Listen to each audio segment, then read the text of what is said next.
बिस्मिल्लाहिर्रहमानिर्रहीम। अस्सलाम वालेकुम।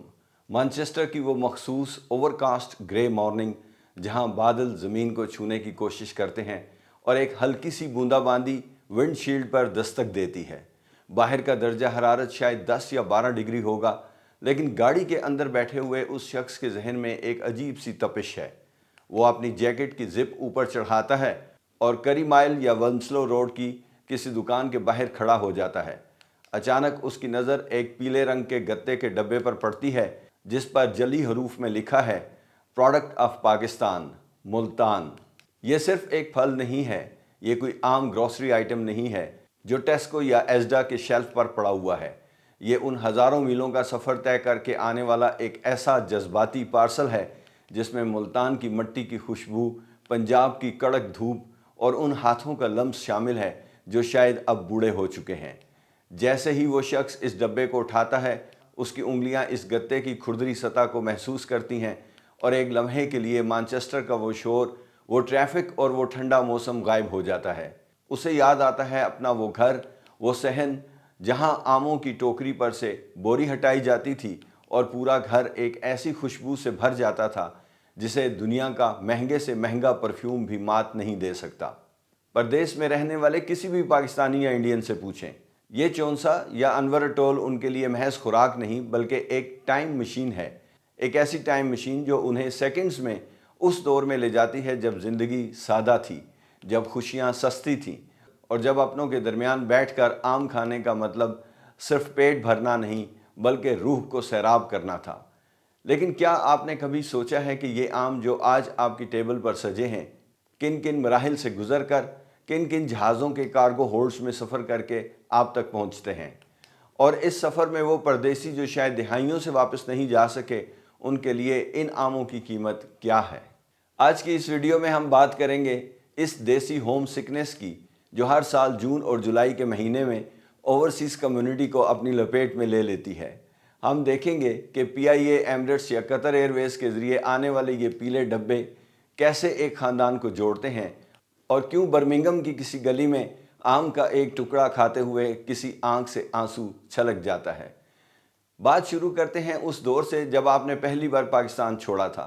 शायद वो हीथ्रो एयरपोर्ट था या JFK, जब आप अपना छोटा सा बैग लेकर एक नई दुनिया बसाने निकले थे। उस वक्त आपके वहमो गुमान में भी नहीं था कि एक वक्त ऐसा आएगा जब आपको अपने मुल्क की मिट्टी की खुशबू एक फल में ढूंढनी पड़ेगी। उस वक्त के हालात मुख्तलिफ थे। उस वक्त ना व्हाट्सएप था, ना HD वीडियो कॉल्स थी। उस वक्त देश से आने वाली हर चीज़ एक नेमत समझी जाती थी। पुराने वक्तों के वो ओवरसीज़ पाकिस्तानी जो 70 या 80 की दिहाई में UK या अमेरिका शिफ्ट हुए, वो बताते हैं कि उस वक्त आमों का मिलना किसी मौजज़े से कम नहीं था। लोग एयरपोर्ट्स पर इंतज़ार करते थे कि कोई जानने वाला पाकिस्तान से आ रहा है तो शायद एक दो आम साथ ले आए।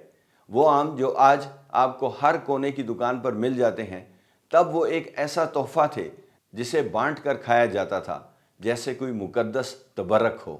लेकिन यहाँ एक सवाल पैदा होता है, क्या ये सिर्फ जायका है? नहीं, ये जायका नहीं है, ये वो कनेक्शन है जो हमें अपनी जड़ों से जोड़ता है। जब आप मैनचेस्टर के किसी स्टोर में खड़े होकर उन आमों की पेटियों को देखते हैं तो आपको वो दोपहरें याद आती हैं जब नलके के ठंडे पानी के टब में आमों को भिगोया जाता था। वो मुकाबला होता था कि कौन सबसे ज़्यादा आम खाएगा। वो शोर, वो कहे, वो माँ के हाथ का बना हुआ पराठा और साथ में आम की काशें, ये सब यादें उस एक पेटी में बंद होकर आपके पास आती हैं। एविएशन की ज़ुबान में अगर बात करें तो इन आमों का सफ़र भी किसी एडवेंचर से कम नहीं। मुल्तान के तपते बागात से लेकर कोल्ड स्टोरेज, कार्गो टर्मिनल्स और फिर बोइंग 777 या एयरबस 350 के पेट में बैठकर ये आम जब लंदन या मैनचेस्टर के एयरपोर्ट पर लैंड करते हैं तो उनके साथ एक पूरी तारीख सफ़र कर रही होती है।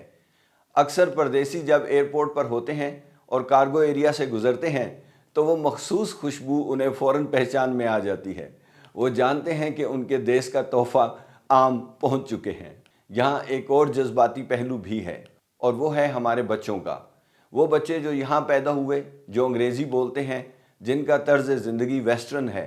जब एक बाप अपने बेटे को आम का टुकड़ा काट कर देता है और उसे बताता है कि बेटा ये तुम्हारे दादा के शहर से आए हैं, तो वो दरअसल उसे अपनी तारीख़ बता रहा होता है। वो उसे बता रहा होता है कि तुम्हारा ताल्लुक़ उस मट्टी से है जहाँ सूरज सोना उगलता है, जहाँ की मट्टी में इतनी मिठास है कि वो इन फलों में रच बस गई है। ये उनकी पहचान, आइडेंटिटी का एक हिस्सा बन जाता है। लेकिन क्या आपको मालूम है कि इस साल इन आमों की कीमतों में इजाफे और लॉजिस्टिक्स के मिसाइल ने परदेशियों के इस शौक़ को कैसे मुतासर किया है?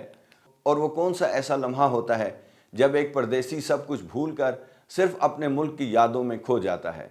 इस सफ़र के इस मोड़ पर एक ऐसी तल्ख सच्चाई है जिसे हर परदेसी महसूस करता है, लेकिन शायद ही कोई ज़ुबान पर लाता हो। जब आप मैनचेस्टर के किसी किचन में बैठकर वो आम छील रहे होते हैं तो अचानक एक लम्हे के लिए आपका हाथ रुक जाता है। आपको याद आता है कि पिछली बार जब आपने ऐसे ही आम खाए थे तो आपके साथ वो अजीज़ भी मौजूद थे जो अब इस दुनिया में नहीं रहे।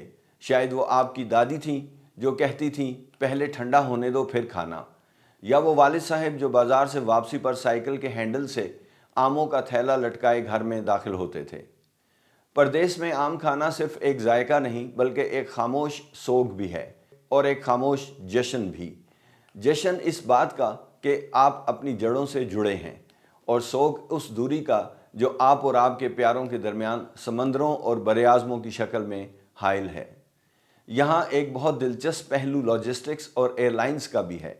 अक्सर ओवरसीज़ पाकिस्तानी जब ट्रांजिट में होते हैं, चाहे वो दुबई का हो या दोहा का, उनकी नज़रें हमेशा उन कार्गो कंटेनर्स पर होती हैं जिन पर PIA या किसी और एयरलाइन का लोगो होता है। उन्हें पता होता है कि इन बड़े बड़े जहाज़ों के निचले हिस्से में, जिसे हम बैली कहते हैं, वहाँ उनकी यादों का सामान पड़ा है। आपको शायद हैरत हो कि जब लंदन या न्यूयॉर्क के लिए परवाज़ें उड़ान भरती हैं तो इनमें प्रीमियम इकॉनमी या बिज़नेस क्लास के मुसाफिरों के वज़न से ज़्यादा वज़न कभी कभी इन फलों का होता है जो देश की मोहब्बत का पैगाम लेकर जा रहे होते हैं। लेकिन कहानी यहाँ ख़त्म नहीं होती। एक और ख़ास बात जो सिर्फ देसी लोग ही समझ सकते हैं, वो है आमों की तकसीम। बर्मिंघम के किसी गली में जब एक घर में आम का डब्बा खुलता है तो उसकी खुशबू पड़ोसी के घर तक जाती है, और फिर वो पुराना रिवाज ज़िंदा होता है, एक प्लेट में सजे हुए आम जिन्हें ढांप कर पड़ोसी के घर भेजा जाता है। ये वो रवायत है जो हमने वेस्ट की इन ठंडी दीवारों के पीछे भी ज़िंदा रखी है। ये आम हमें सिखाते हैं कि बांटने में ही बरकत है, और यही वो सबक है जो हम अपनी नई नस्ल को मुंतकिल कर रहे हैं। कुछ लोग कहते हैं कि साहब अब तो पाकिस्तान में भी वो जायका नहीं रहा। शायद वो ठीक कहते हों, लेकिन क्या ये जायका मिट्टी में कम हुआ है या हमारे एहसासात में? जब हम छोटे थे तो आम खाना एक मशगला था, अब ये एक लग्जरी बन चुका है। मैनचेस्टर के किसी स्टोर में जब आप 20 या 25 पाउंड की पेटी खरीदते हैं तो आप दरअसल आम नहीं खरीद रहे होते, आप अपने बचपन की वो एक दोपहर खरीद रहे होते हैं जो आपने किसी आम के पेड़ के नीचे गुजारी थी। आज जब मैं ये बातें कर रहा हूँ तो मुझे यकीन है कि आप में से बहुत से लोगों के जहन में अपने अपने शहरों, अपने अपने मोहल्लों और उन मखसूस दुकानों की तस्वीर घूम रही होंगी। कोई मुल्तान की यादों में होगा, कोई मीरपुर ख़ास के सिंधड़ी को याद कर रहा होगा, तो कोई अनवर रटोल की मिठास को। ये एहसास ही वो ताकत है जो हमें मुश्किल हालात में भी परदेश में खड़ा रखती है। हमारे इस चैनल योर फ्लाइट रडार पर हम अक्सर जहाज़ों, रूट्स और टेक्नोलॉजी की बात करते हैं, लेकिन याद रखें कि इन जहाज़ों के अंदर सिर्फ इंजन और लोहा नहीं, इनके अंदर वो कहानियाँ सफ़र करती हैं जो हम और आप मिलकर बनाते हैं। ये आमों का सफ़र दरअसल आपकी जद्दोजहद, आपकी मेहनत और आपके अपने वतन से लाजवाल मोहब्बत का सफ़र है। जाने से पहले मैं आपसे एक बहुत ही ज़ाती सवाल पूछना चाहता हूँ। वो कौन सी एक ऐसी बात या एक याद है जो आम खाते हुए हमेशा आपके जहन में दस्तक देती है? क्या वो कोई मखसूस शख्स है, कोई ख़ास जगह है, या वो बचपन की कोई शरारत? कमेंट्स में अपनी वो कहानी ज़रूर लिखिए, क्योंकि आपकी लिखी हुई एक लाइन शायद किसी दूसरे परदेसी के दिल का बोझ हल्का कर दे। और हाँ, अगली बार जब आप किसी स्टोर में वो पीला डब्बा देखें तो उसे सिर्फ एक फल समझकर मत उठाइएगा, उसे एक एजाज़ समझकर उठाइएगा, क्योंकि वो आपके देश की मिट्टी का सफ़ीर बनकर आप तक पहुंचा है। अपनी मिट्टी से जुड़े रहें और अपनों का बहुत ख्याल रखें। आपका और मेरा साथ इसी तरह जारी रहेगा इंशाअल्लाह, क्योंकि आसमानों की उन बुलंदियों में अभी बहुत सी कहानियाँ छुपी हैं जो सुनाना बाकी हैं। और हाँ, ये बताना ना भूलिएगा कि आपका पसंदीदा आम कौन सा है। नेक्स्ट वीडियो तक के लिए इजाज़त चाहता हूँ। अल्लाह हाफ़िज़।